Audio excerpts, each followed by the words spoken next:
daylight to all.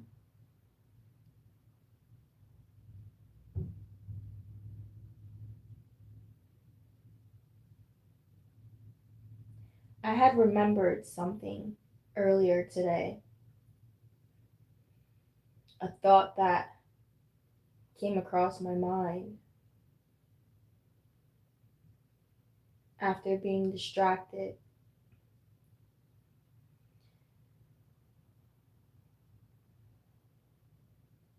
You know, living this life and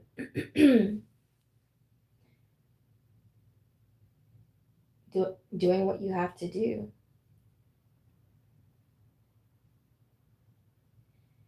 And once I was done, it was sort of the end of all of it. I was walking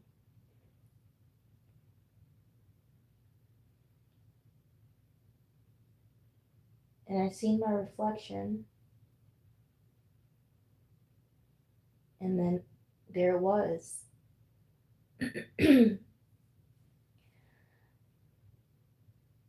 I was inspired. That was the thought, that I was inspired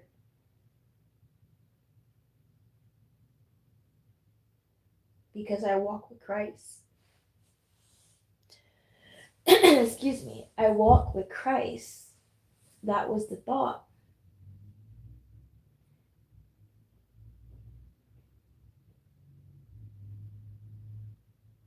For a quick moment,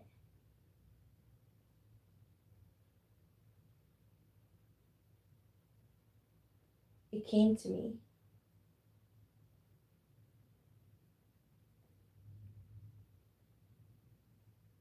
That I actually walk with Christ.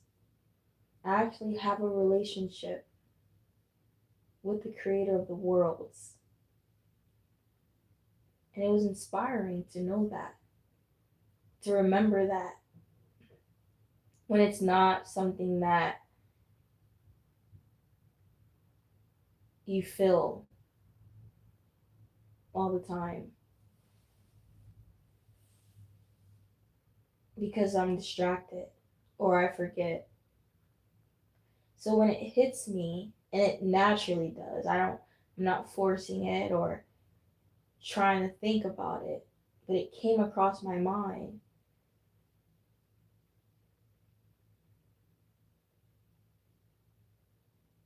That's when it feels very inspiring.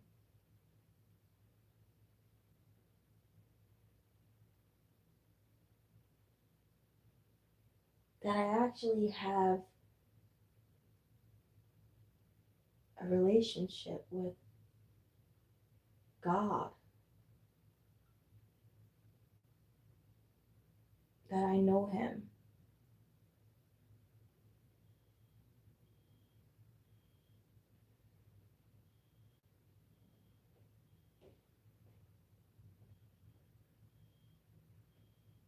It's deep because knowing how this world is and where it's going, the direction. Ugh, I mean,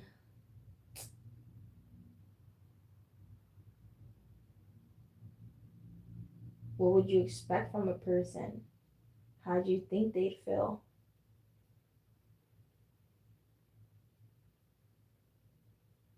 I would be scared for my life, fearful,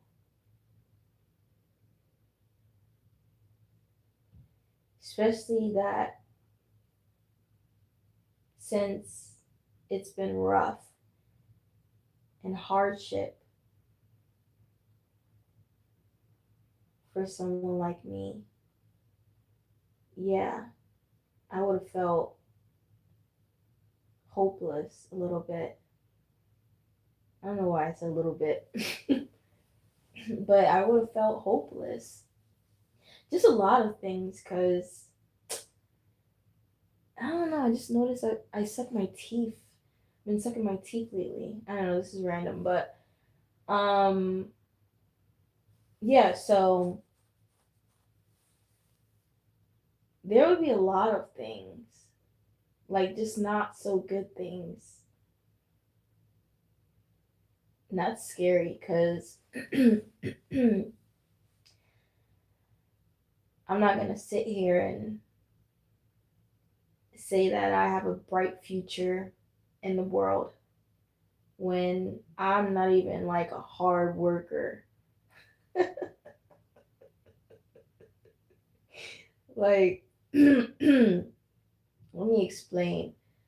I'll work, you know, but I'm going to work on me. Like, I'll choose me every time. So, yeah,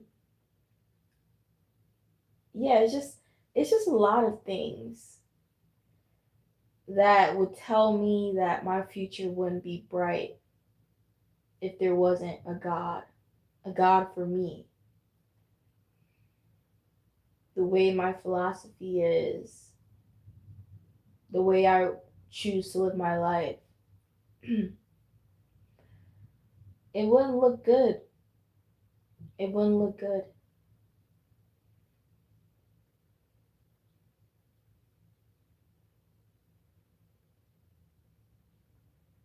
And if there wasn't no God for me, I would have probably became really disappointed in myself, regretted things and such. I can see that version,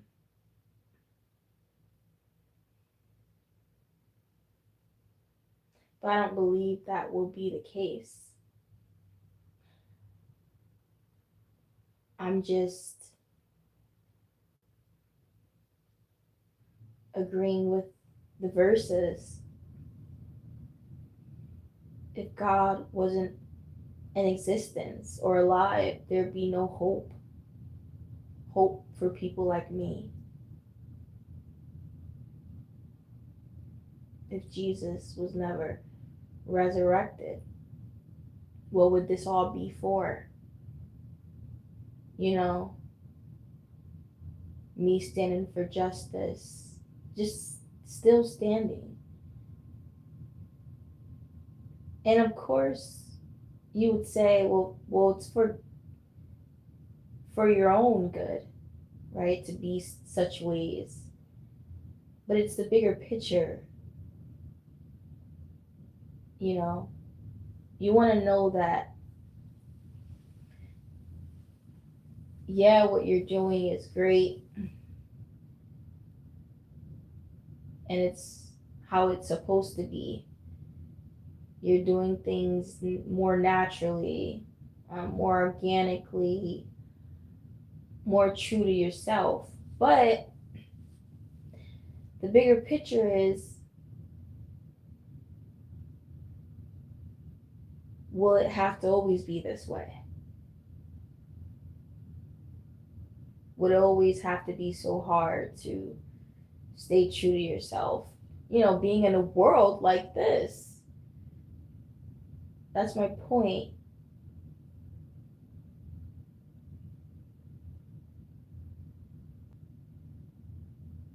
What would be the point if God was dead?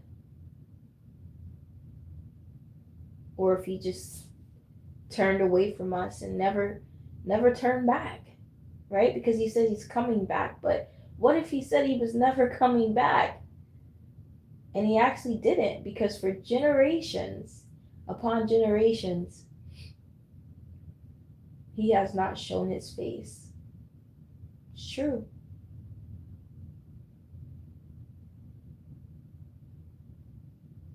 It's true. We have not seen the face of God. Adam and Eve sure did.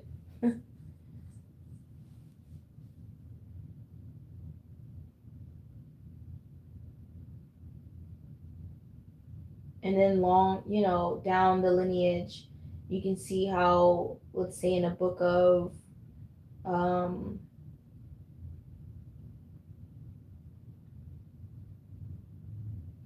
Moses, you can say, oh, he's seen the face of God because Maybe, but was it his face? He came out as like a burning bush, he was up on a mountain speaking to him, and but was he able to see his face? Either way, my point is, you can see that down the lineages, he has turned away. And he said it, right? He said it to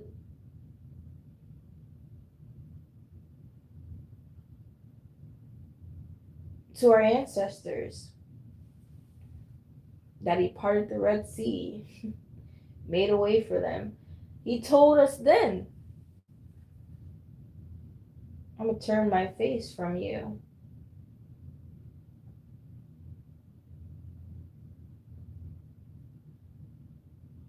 He looks away. And then, of course, in these generations, the recent ones, there is no sight of him physically. Like, in his true form, in any of his true forms. No. Nope. He even says, if someone says, I'm there, I'm here, they're a liar. Do not believe them. Because he knows that he hasn't been here. He knows he hasn't shown his face. There's a reason. We should know that reason. We've done it. We've made it so. If anything, I don't have to be biblically scholar to know this, but I'm sure he presented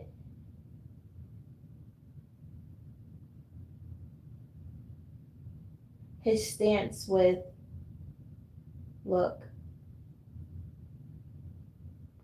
I will be in you. That's how you'll see me, know me. I will come into you, right? I'll come to you. You'll know. You won't see.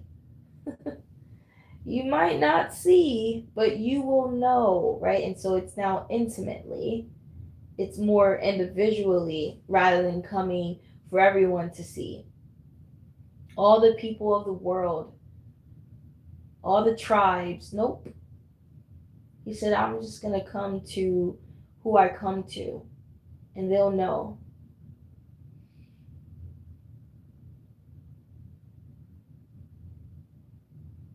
So my testimonies are not filled with, I heard his voice. I know what his voice looks like. I seen his face. I know what he looks like. I have not seen or heard my Father's voice. I could not tell you. I would be lying. You see, simply, I'd be making it up.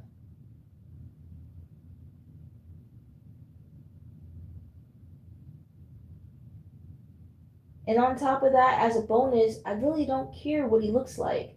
Meaning he could be blue, green, like, it doesn't matter. But the point is, the theory that he's taught me is to know, to see. I know him. I know him to be here because of what I'm becoming in myself to see, to hear, to know, you see. But I've not seen him. Nope. Not in my dreams, like for me to consciously remember. Nope.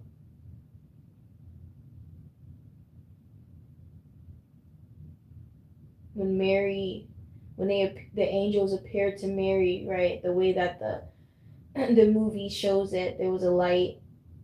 Nope. For me to remember, nope. It's exactly how the verses speak it.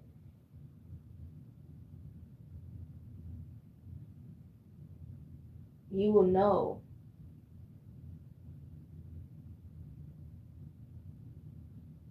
and then soon you'll see. But we're still waiting to see fully. He said, you see half, or half, but soon you'll see fully. Soon you'll know fully.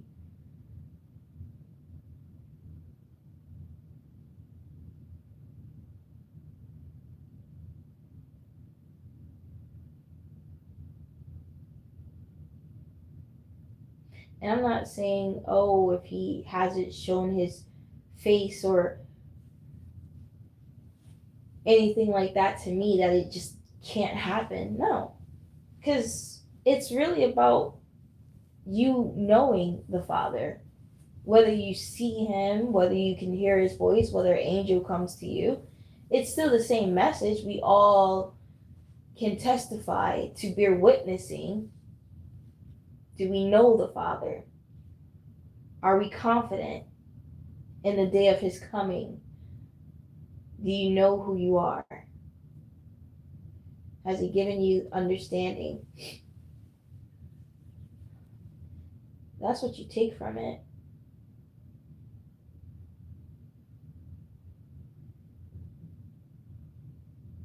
Because all eyes will see Jesus.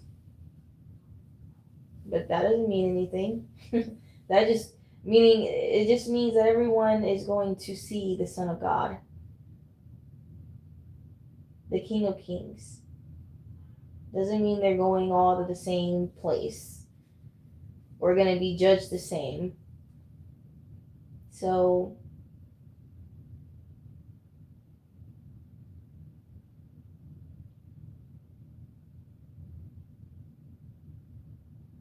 I got inspired.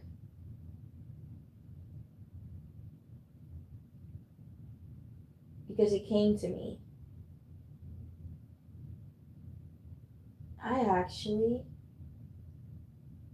I should be, I don't know the words for it. Proud, excited, inspired. Just that I bear witness to him. And I had evidence. I say, he took my fear away. I haven't had fear since 2018. That was telling me boldly that there is a God and that he sees me, at least. That there is hope for me because there's no future for me here. Not when I don't want those things. Things here, or I don't want it from the people that are here. I don't want it. But if there was no God for me, this is what I would be left with. How tragic. Woe. Woe to me.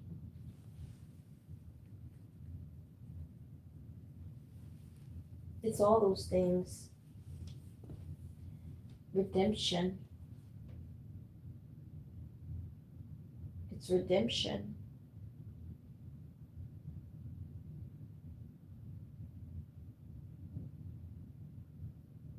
It's sort of surreal, but it's also, humbly speaking, it's not surprising, truthfully.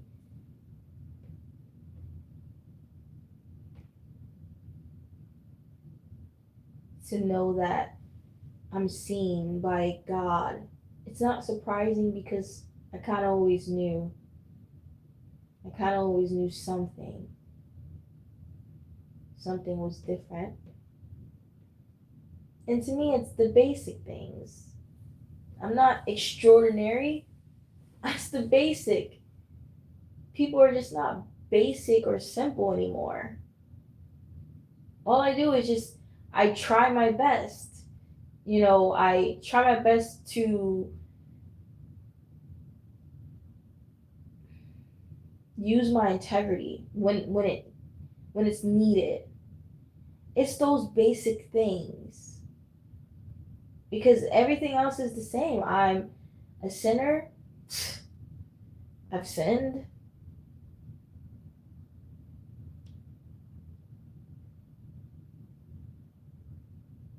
So it's not like, oh, I see it as extraordinary. It's just that, my goodness,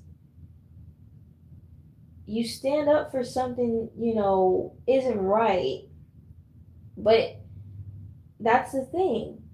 Every generation, you only see like a few in history that do it. And to you, it's like, those are the basic things to do. But now this person is sort of extraordinary. What? I thought everyone would do that. And that's not even from the humble place in me. It's generally, just generally speaking, isn't that basic things? The basic things makes a person extraordinary.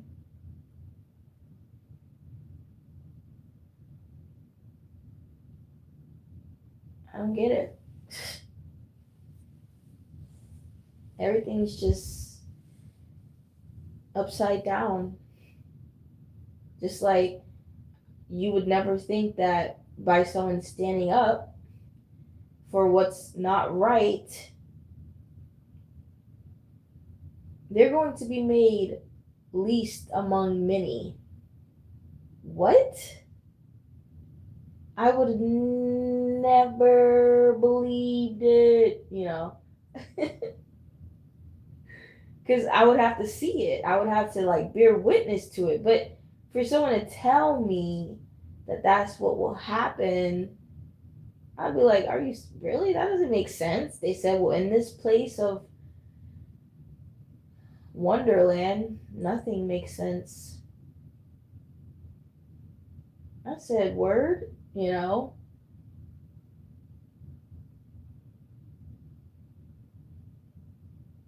Fall down to a place like this. You used to be much more mucher. And then you lose your muchness. Yeah. Yeah, Alice. I see. Yeah. Taking you down to this rabbit hole that we're in. I'm telling you about the rabbit hole that you're in. That we're all in. They said, oh, this is too deep. Well, you're in too deep. This is too dark. Well, you're in darkness. What the word? What's going on? These people not see? And that's what it is. Do you not see that this is about you? This is about we. This has to do with all of us. It's exhausting. So anyways, back to me. So that was a thought.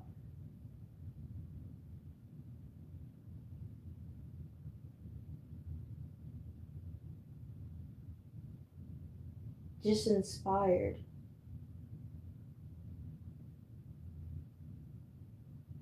At the fact that I actually have a real relationship with the Creator. Not just, oh, I read my scripture and oh, I pray to Him and I take time to talk to Him, but I have evidence. Evidence that He touched my soul like He touched me when I was asleep, or He whispered into my ears. I mean, of course, He talks to me all the time, but in that moment in time, like, what'd you do? Did you kiss my cheek and then my fear went away? Because it's gone. It's just gone.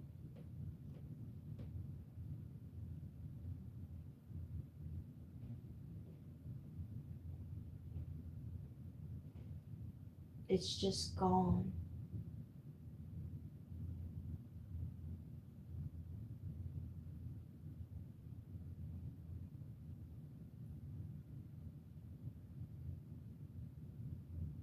And then everything else is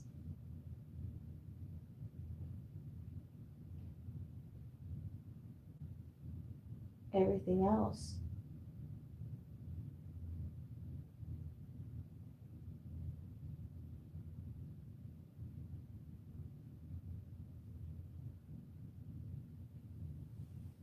And I say that because I see him in all my life, of course.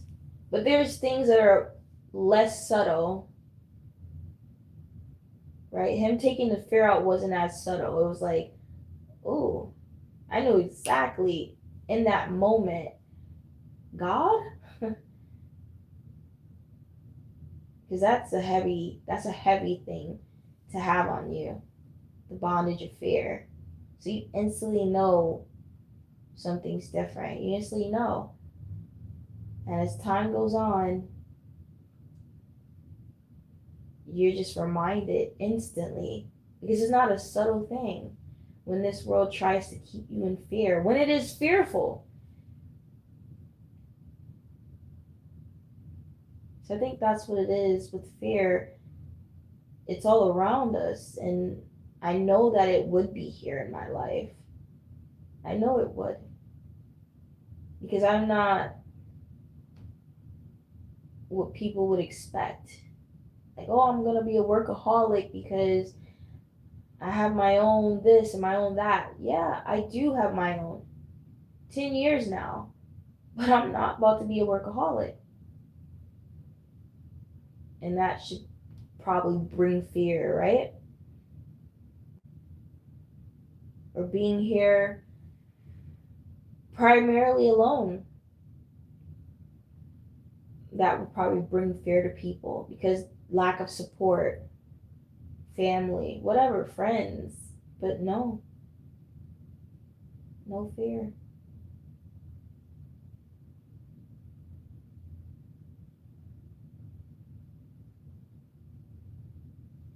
Like he really did show me something when he taken that away. Because again, he shows me a lot of things throughout my life. Especially now that I reflect on it, I have come to understand. So he's given me understanding.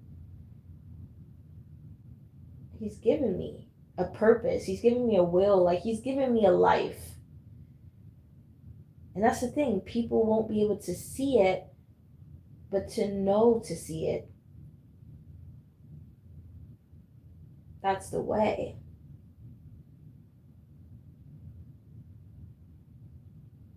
By me losing my life here, I gained. I gained the life where he is. The more alone that I've sort of chosen to be, the more time that I'm spending with him, the more time that I'm spending with me and hearing this truth manifest through me. So it's like, it's the hard path, but it's the path of enlightenment at the same time. Yeah, it's all of that. So like again, I lost my life here, but I'm gaining it up there.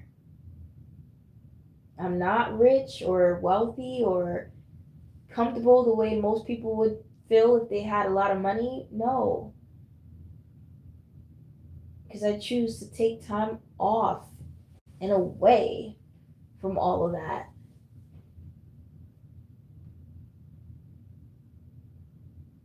But I'm rich in the spirit and I'm rich where he is. So it's like, it's all those things. Sacrifice. Yeah, sacrifice.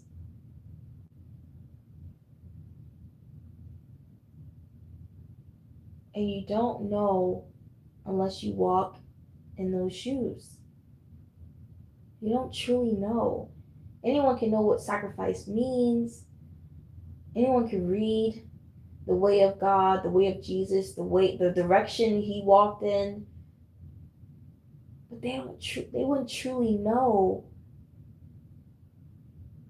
how much it takes. How much it takes. And by him taking the fear away, that helped me. It gave me reassurance that, because again,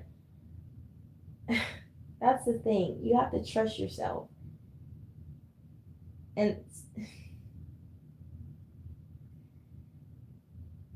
I trusted myself when it came to how I felt about certain things.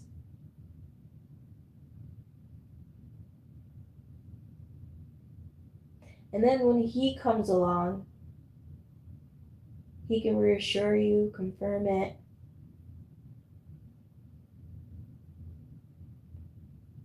That's the part where it was no surprise that he came in my life. He made himself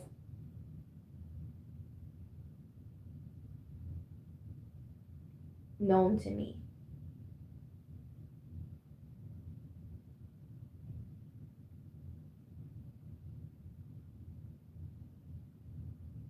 Because I just trusted my instincts.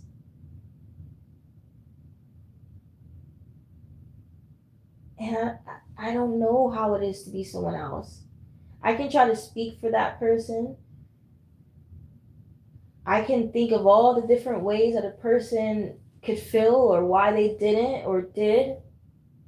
But I truly don't know, because I truly don't.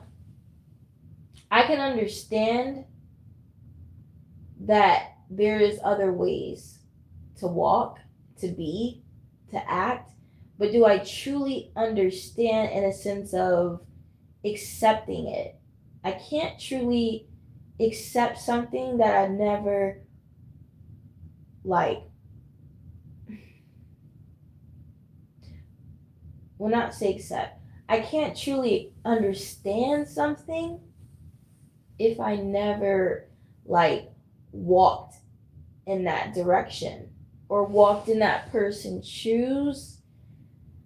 Again, I can only basically understand them. Like, oh, I understand that I could do that too if I, anyone could choose. It could have been me, but I don't truly know what you had to go through or how you feel. Literally. But I can, again, say that I understand because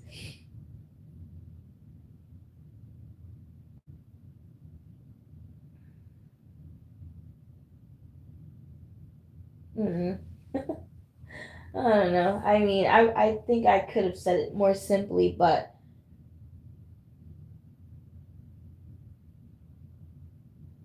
I mean, you live in this life and you're not always perfect. So there's a part of us that all of us kind of know each direction, because we might have, like I say, dipped my toe in it, right? I've been weak before.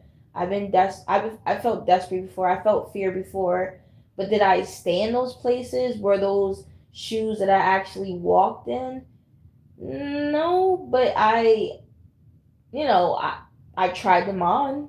So I have to say that before anything. I understand in a way where, okay, tested those waters. I seen that this is not the way for me, or this is not the type of person I am. So I just found my lane.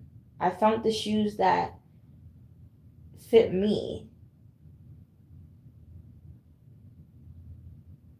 So it does still stand to be true that I don't truly understand to stay in that lane.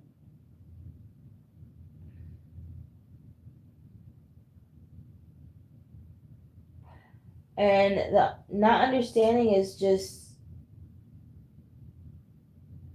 like I just couldn't do it. I don't know if I'm saying it right. Maybe I should say I can't accept it, because I can never accept that. Because I do understand, right? But I just can't accept it, because I would never accept being there, staying there. Yeah.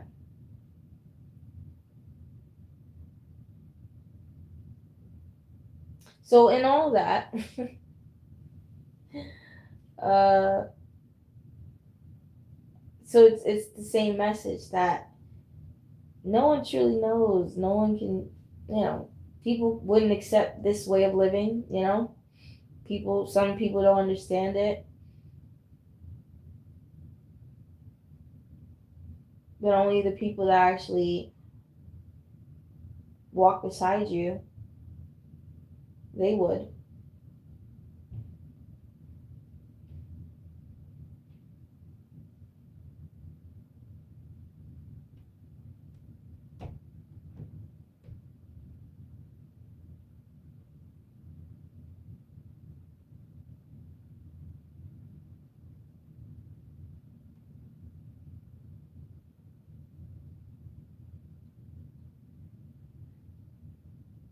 I say close the book, because when you're living a certain way, it's not scripted. You don't need a script. You don't need a study guide. If you're that person walking that path, all you have to do is just kind of reflect on the path, reflect on your choices, like tell your story. And it should relate and align on whatever path you are on, according to the purpose, right? Because you could be the enemy. And those enemy versus adversary fits you, right? You could be a chosen one, and okay, those verses fit you.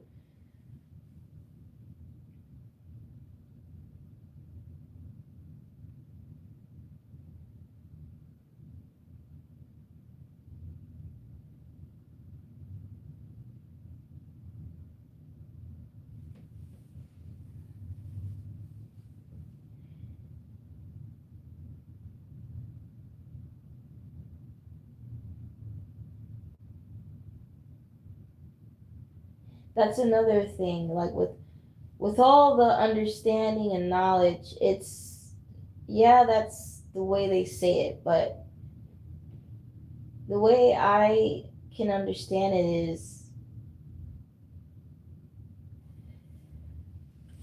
excuse me, the way I understand it is I knew it, right? That's the way I would say it. If I didn't have verses, and then my life was aligning with the verses, but my life was just, you know, I'd just say I knew it, because there's nothing else to say. You've already walked and showed yourself. Now, if there's a verse and there's a book and there's people telling you about certain individuals, their ways, how they feel in the world, and how the world would treat them, okay. Let a person tell your story for you, or tell a story of your kind. But you see, that person doesn't need a book to tell them who they are or who they've been. Yes, it is confirmation. Yes, it is reassurance. Yes, it is comforting.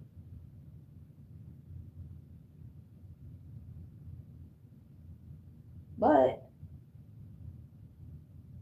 you're the prophecy. You're what's fulfilling the words of God. You're like the living vessel.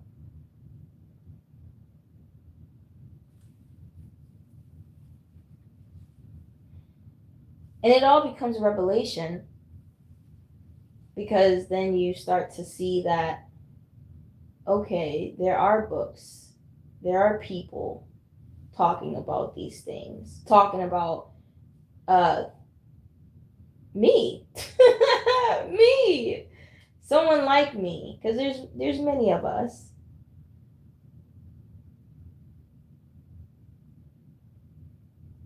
That's all revelation, right? That becomes what revelation means. Like, oh, it's all happening. Like it's truly happening, right? It's already happening, and soon I'll see fully. But I'm seeing it, I'm hearing it. I'm like, wow, they're actually quote unquote exposing people like me. But these things weren't like free. They weren't just open. They weren't here for people to like listen to. And I see so much you could take from that, because I speak about how like wisdom is free. Wisdom is free. The mysteries are no longer hidden. There's so much power in that. Because if you know the truth, then you understand the truth was the mystery. The truth was the wisdom. And the people that held that, they're free. They're being revealed. They're no longer hidden, punished, least. They're now becoming first, exalted. Those things. So that becomes a revelation. Not that I didn't know, I knew who I was, right? That's the frustrating part. How could this be? How could this happen to me? That type thing. Of course, I knew who I was in the world, but I couldn't understand why I was made last, why I was being least, why I became the black sheep. I just didn't understand. Because I didn't have that, what's the word for it? I didn't have God, right, to be my witness. I you're just standing alone in a world of cold and darkness. You stand and you say, something's not right, but you're there alone. There's nothing that is going to change what's happening. But you still react, right? You still stand and make some noise about it, even though clearly from what you see, it's not changing anything. It takes a lot of energy to be on this mountain and continue to speak about the dark things and the frustrating things and the things that go creep in the night and make you angry and mock you. It takes a lot of energy to do that. On top of having to freaking work hard labor, work in places you hate, people that you just, okay. Okay. So,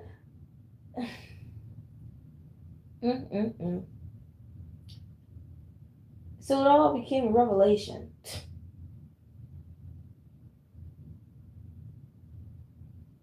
Because I knew it. And now I'm seeing that God is coming. Literally, that's the message. He's coming. He's coming for me. He's coming for us. He's coming for the least. Right? And our God is back. So you know there's vengeance. You know there's redemption. Songs. Whatever is in songs. Read those verses.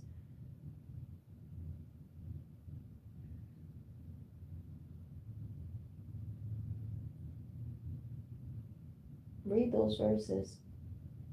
Whatever wisdom is saying, whatever she calls out, that's what's happening. Yeah.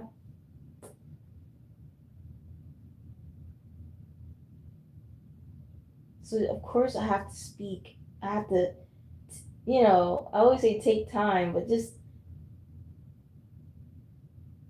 speak, acknowledge these things every second of every day, like, because it's just the truth, and it's becoming clear every day. Not necessarily just for me, but for the world, because some of the world didn't want to see it, but they have no choice but to see it and hear it.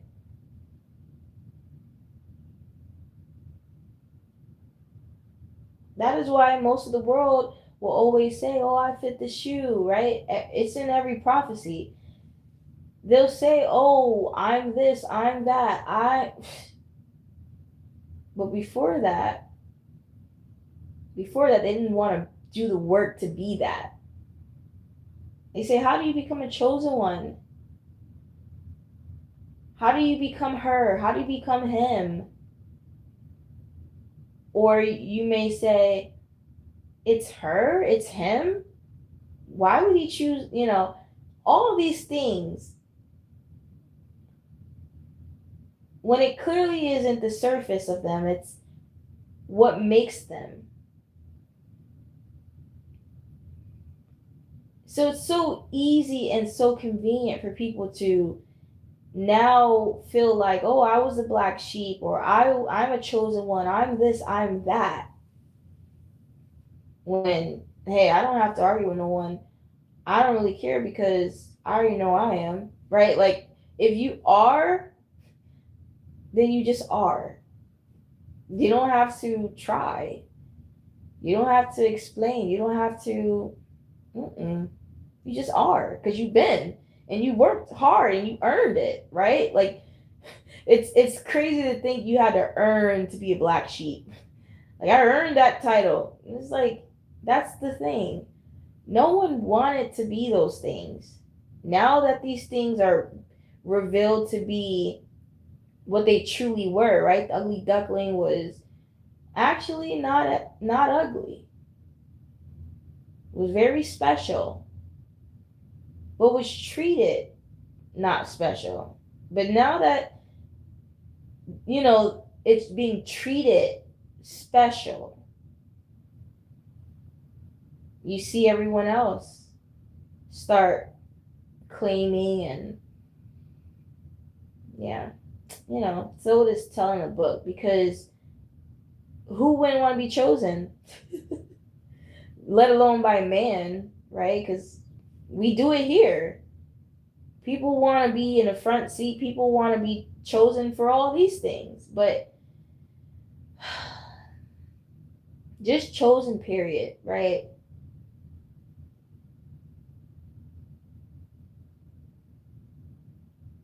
But that's besides the point, because it's just like,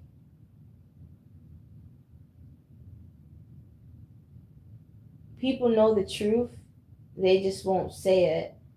You know exactly who was the black sheep in your family, and it was one. It was one person, okay, growing up in your generation, in your timeline.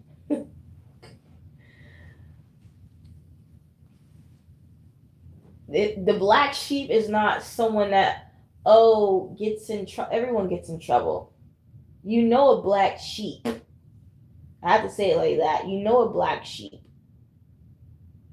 Because everyone would be like, "Oh, I've been through this," and I'm sure everyone's gone through a lot of things.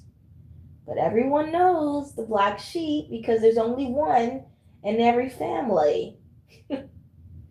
That's what makes them the black sheep out of many. Like, there's many people that are not perfect, and we're all not perfect. There's many people in this house, in this family, and I'm sure all of us are sinners. All of us get in trouble. All of us. All of us. But there's only but one. That's the black sheep for some reason. So I think it takes more than just being not perfect. There's something about them. And anyone that's been among them knows. I don't have to go down what a black sheep is, because we can write books about it. That's easy. But yeah, no one wanted to be that. Let's take it back, okay? Take it back to the early 2000s. Let's take it back to the 90s. Let's take it back, because I can't go farther than that. I can't go farther than 95. So the black sheep was nothing to be proud about. Okay? The black sheep was nothing to be happy about. Okay? Yeah.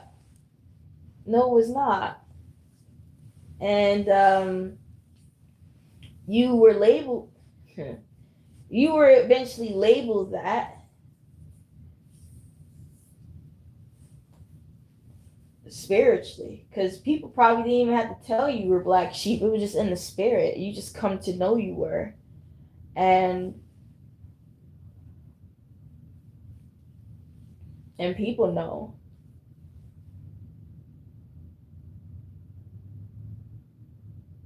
It's deep like that. But no one wanted that position. No one wanted to be punished in the room, isolated, excluded from every holiday, and didn't receive any gifts. No one was that, and no one wanted to be that, I'm sure. But there was that one that was isolated, punished in the room without gifts. That's the black sheep. But that's besides the point, because everyone knows the black sheep. This is about people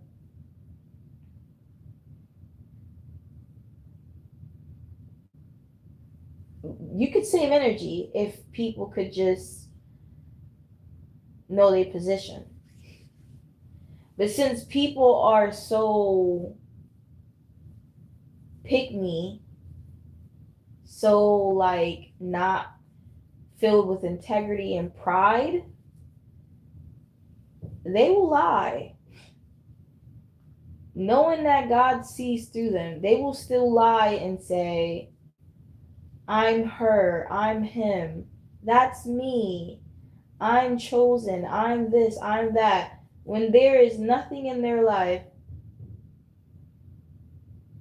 that has truly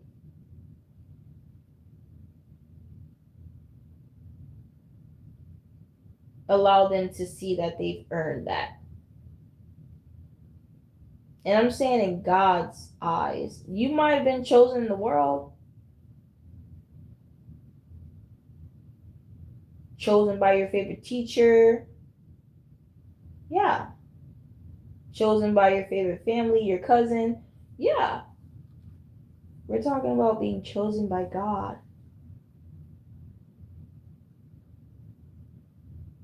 He's not going to choose you just because you say so, just because you want to.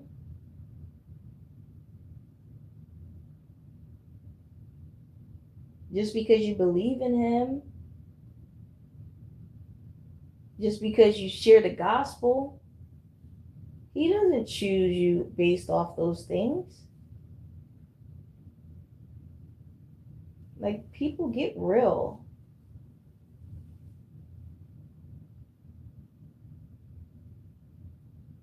And that's why it's so important for the black sheep to be shine a light upon, because when you start to see who they are, then you understand what kind of person God chooses and why he chooses them. That's it. But if they didn't exist, then maybe you'd be the next one up and, running. But no, we exist. We exist.